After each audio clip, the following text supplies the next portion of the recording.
Welcome, coaches. Today it's day 3 of the handling money objections from clients. So it's turned into a bit of a mini series, but here's part 3. So the first couple of days we talked about slowing down and seeing if the client had really seen the value in what you're providing. Yesterday we then went and talked about asking a few questions to see if it really was about the money. And today I wanted to move on to, okay, let's say you've gone through that process and you're now at the stage where, you know, you think they've seen the value of what you do. From what they're saying, it really is about the money. So then what do you do next? So again, this isn't the only thing to do. This isn't the way. This is just something that is an option. It's something that I do. And what I also say is, sometimes you've just got to let people go. Sometimes a client's not ready. Sometimes, you know, you don't need to sign every single person up, in my opinion. But there might be someone that you really connect with, that you see that they would really benefit from the coaching, and they're really sincere. They really want to do the coaching. It's not about convincing anyone, but there's just, you know, money that's in the way.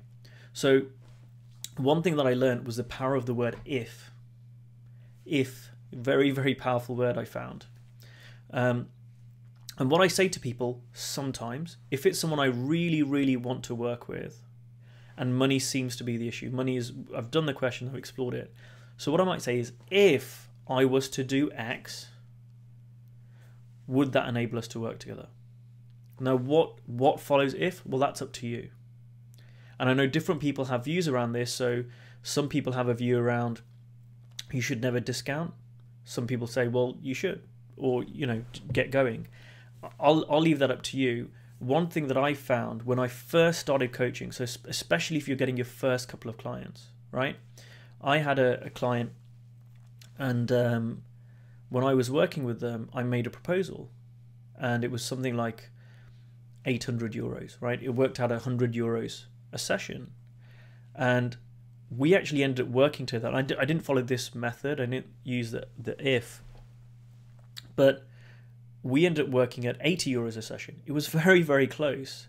But if I just taken on face value, oh, it's a money issue, I can't afford it, that person wouldn't have signed it with me, and they would have lost out. They would have lost out on the impact of the coaching, and their life's changed since then, and I would have lost out on a client.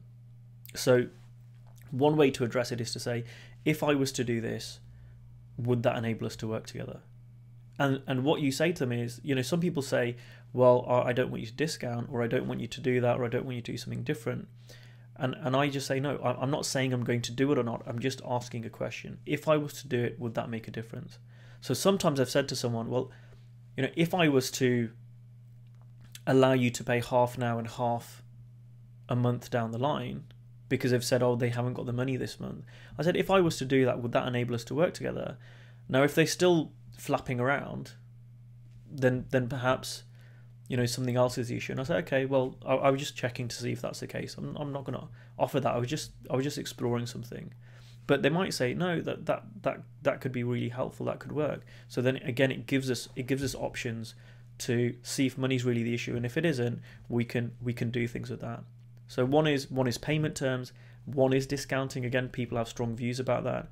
But my personal view is, if it really is a money issue and you can move your fee a little bit lower to a level where it enables someone to work with you and you get experience of coaching, as a beginner coach, I think that's great.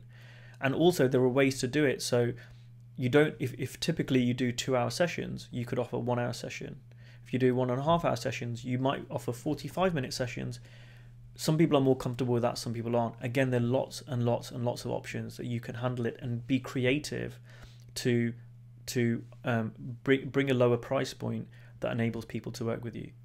I realise I've got so much more to say, so there may well be a part 5 tomorrow to this.